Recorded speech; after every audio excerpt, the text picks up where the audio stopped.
Halo semuanya, aku akan melanjutkan review buku dari buku Bishop Dweck. Dan hari ini aku akan membahas dari chapter kelima dari buku Sebutkan, Klaim, dan Ambil. Dan di chapter kelima ini adalah Aku adalah, aku mempunyai dan aku mendapatkan. Jadi di sini Bishop Dweck katakan, klaim apa yang memang menjadi bagianmu dan selaras dengan firman Tuhan. Jadi ada 3 hal yang harus kita akui dengan yang dapat kita akui dengan aman, tanda kutip ya. Jadi yang pertama adalah mengakui diri kita di dalam Tuhan. Dan yang kedua, apa yang kita miliki di dalam Tuhan. Dan yang ketiga, apa yang kita dapat di dalam Tuhan. Nah, di sini akan buka banyak ayat. Ini adalah apa yang firman Tuhan katakan tentang kita gitu. Jadi di dalam chapter ini dikatakan mengakui diri kita di dalam Tuhan. Jadi di Alkitab sudah dituliskan siapa sih kita gitu di Alkitab. Yang pertama adalah aku dilahirkan kembali. Aku ciptaan yang baru. Aku telah dipenuhi. Aku telah dilepaskan. Aku merdeka. Aku diberkati. Aku adalah ahli waris. Dan semuanya ini ada di dalam Alkitab. Contohnya aku akan bacakan beberapa. Aku dilahirkan kembali di Roma 10 ayat 9. Sebab jika kamu mengakui dengan mulutmu bahwa Yesus adalah Tuhan dan percaya dalam hatimu bahwa Allah telah membangkitkan Dia di antara orang mati, maka kamu akan diselamatkan atau dilahirkan kembali. Lalu ada juga aku telah dipenuhi di Kolose 2 ayat 9-10. Sebab dalam Dialah berdiam secara jasmania, secara keseluruhan kealahan. Dan kamu telah dipenuhi di dalam Dia. Dialah kepala semua pemerintah dan penguasa. Jadi kita bukan lagi hidup tanda kutip dengan kekuatan kita, tapi kita punya Tuhan di dalam hidup kita. Kamu telah dipenuhi oleh Tuhan sendiri gitu. Jadi ketika kita mendapatkan keselamatan, kita telah dipenuhi. Lalu ada juga aku adalah orang yang merdeka. Supaya kita sungguh-sungguh merdeka, Kristus telah memerdekakan kita di Galatia 5 ayat 1. Nah, di sini menarik sekali di chapter ini gitu. Jadi bukan hanya mengakui diri kita di dalam Tuhan gitu, tapi ada beberapa hal lagi gitu. Di 2 Korintus 5 ayat 21, kita dibenarkan oleh Allah. Dia yang tidak mengenal dosa telah dibuatnya menjadi dosa karena kita, supaya dalam Dia kita dibenarkan oleh Tuhan. Jadi dikatakan setiap kita itu punya hak untuk yang namanya mengklaim sesuatu. Setiap kita orang percaya punya hak untuk mengklaim. Jadi iman kita akan menjadi efektif kalau kita tuh terus mengklaim setiap doa kita, mengklaim setiap iman kita, mengklaim setiap janji Tuhan. Dan kita bisa juga mengklaim semua ini yang dituliskan di dalam firman. Jadi kita bisa yang namanya setiap hari mengingatkan diri kita bahwa kita ini telah dilahirkan kembali. Kita ini adalah ciptaan yang baru. Kita ini telah dipenuhi. Kita ini diberkati. Kita ini telah menerima kemerdekaan. Dan kita ini adalah ahli waris. Dan kita dibenarkan oleh Tuhan sendiri. Jadi itu adalah hal-hal yang bisa kita klaim di dalam hidup kita. Untuk mengingatkan kita siapa atau identitas baru kita ketika kita di dalam Tuhan. Lalu yang kedua adalah aku mempunyai. Nah, ini juga menarik. Di sini dituliskan, aku mempunyai segala sesuatu. Aku mempunyai kekuasaan. Aku mempunyai apa yang diinginkan hatiku. Aku mempunyai roh yang lebih besar di dalam aku. Nah, aku akan bacakan di 1 Yohanes 4 ayat 14.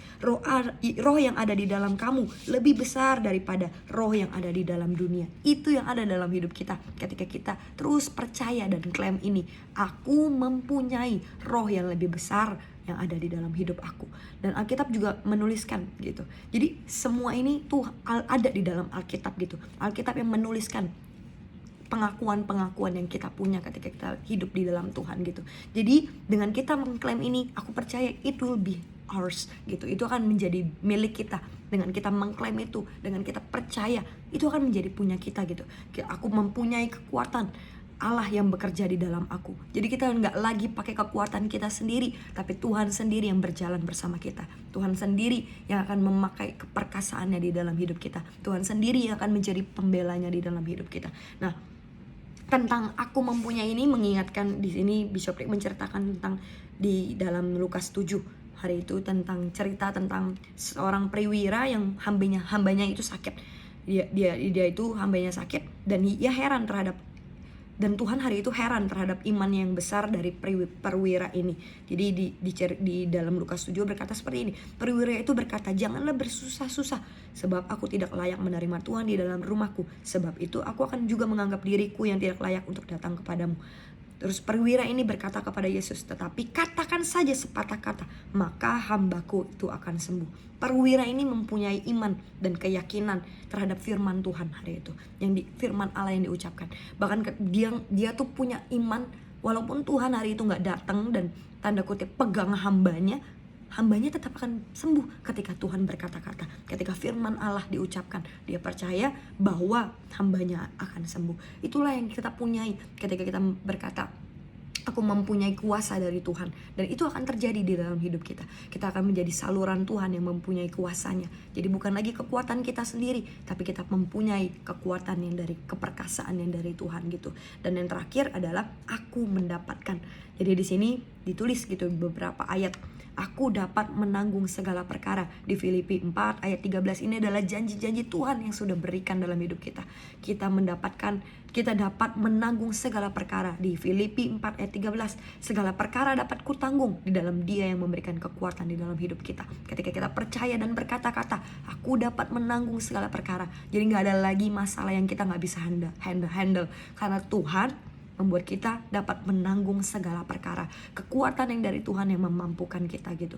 Karena Tuhan sendiri yang memberikan kekuatan kepada kita. Lalu ada juga, aku dapat hidup dan berkuasa di Roma 5 ayat 17. Mereka yang telah menerima kelimpahan kasih karunia dan anugerah kebenaran akan hidup dan berkuasa oleh karena satu orang, yaitu Yesus Kristus. Lalu ada juga, aku dapat mengusir setan. Aku dapat menyembuhkan orang yang sakit. Di sini Bishop Dag menuliskan bahwa Paulus itu mau bahwa orang Kristen itu dapat melihat sebuah kekayaan warisan dari Tuhan gitu.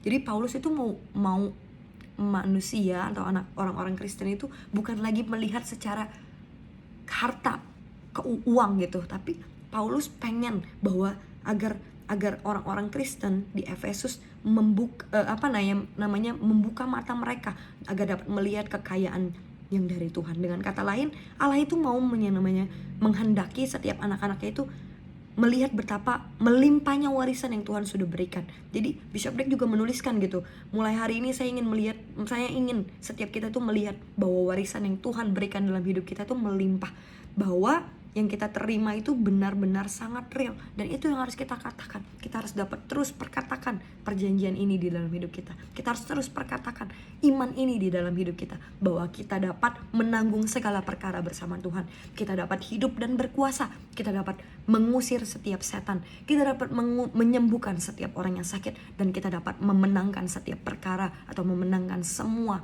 masalah di dalam hidup kita. Dengan kita menyebut, mengklaim, dan mengambil itu akan menjadi bagian kita. Jadi aku percaya bahwa dari buku ini, ketika kita baca buku ini, aku percaya sih iman kita pasti akan meningkat. So I hope dari chapter ke-5 ini bisa memberkati teman-teman. Thank you buat teman-teman yang udah baca, udah denger video ini. God bless.